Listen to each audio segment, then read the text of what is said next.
Thanks, Roman. It's great to be with you again. And hello to all our members that's listening to our recording.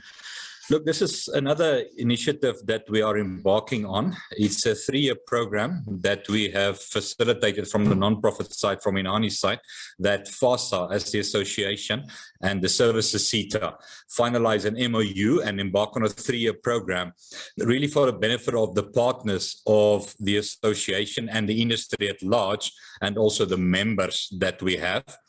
The main focus will be to expand and share information regarding franchising, the business model, where we stand in South Africa, but more importantly, how we see franchising the business model that can really accelerate economic recovery post-COVID, and with this fuel increases that we've had, that's really curbed consumer spending.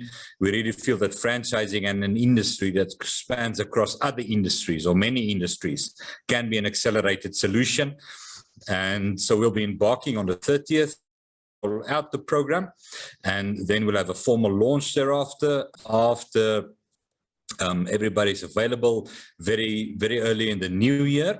And the aim of that is really just to add value and to explain to everybody what franchising is about. And if you're a franchisee, this is where you can go and apply for funding. If you're a franchisor and you require your supply chain capacitation, we're going to be creating categories. And then each category we will be engaging separately to assist them and help them and increase the industry. Nico, why is it important for franchise members to attend the SMME and Cooperative Business Advisory workshops on the franchising business model on the 30th of November?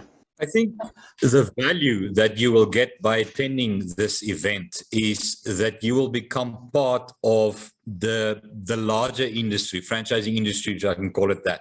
I do realize that, there's a lot of time constraints and the economy, and we need to focus, on growing the economy and creating jobs. But if you attend, it depends on which category you fall in. If you attend it, for instance, as a potential franchisee, you will gain the necessary information, what the entry requirements will be, what the qualifications out there is that you can, sign up for, and then also how to get startup funding for purchasing into an existing franchise, or then, starting a new business. Let's say, for instance, you're existing business and you're looking to become a franchise, which we refer to as micro franchising, and establishing a new brand. We'll be able to assist you with that. If you're a funder, if you're a private bank, we'll be able to tell you, okay, but here is the pipeline of opportunities that requires funding. If you're a different CETA, like the banking CETA, for instance, we'll be able to share with you the fantastic work that we've been doing over the past 13, 14, 15 years into developing those qualifications to assist you, help that decision to fund individuals becoming franchisees, or businesses wanting to become franchisors, or existing franchisors requiring support to capacitate their supply chain, for instance. So basically, I'm understanding that if I attend this event as a franchisor or franchisee, this would put me in a position to be able to contribute in information, or is it basically just to collect information on what I can do as a business owner, what is available to me as a business owner or franchisor in terms of whether it be funding or getting staff? Is that correct? That's a very, very interesting way that you put it. Yes, we would like to see this as a collaborative program that we're embarking on for the next 3 years. If, there will be some individuals joining, and their agenda will be, listen, where do I get training to become a franchisee, and where do I get funding? That's it. But from the franchisor's perspective, or even more so from an existing business that's looking to franchise, we would definitely be looking for them to participate and say, listen, but this is the restrictions that we are experiencing from, for instance, funders, or, this is the gaps in products or service supply chains that we have. Could we maybe focus on that and, and address that, or see how we can capacitate that? But then also, yes, there will be the factor of, okay, if you're, coming from a franchisor side, what is your requirement? And then from there, how do we assist you to address this? Can you tell us a little bit about this franchise qualification? How does it fit in with the franchise industry? How would it impact the franchise industry at large? Look, the franchise industry we've already developed, so it's really in number 90% being waiting for final approval by SAQA and the authorities that be. So the worst case scenario is they come back and they say, listen, this module, that module needs to be adjusted. And then after that, we see that it gets approved. With having an industry qualification out there, it really streamlines the system. It helps professionalizing the industry at large. In other words, a franchisor might be more inclined to accept or approve a franchisee that has been on this particular program and has been trained accordingly. The same with your funders. They would be much more inclined to fund somebody that has been trained, relevant enterprise development, but specifically franchise manager.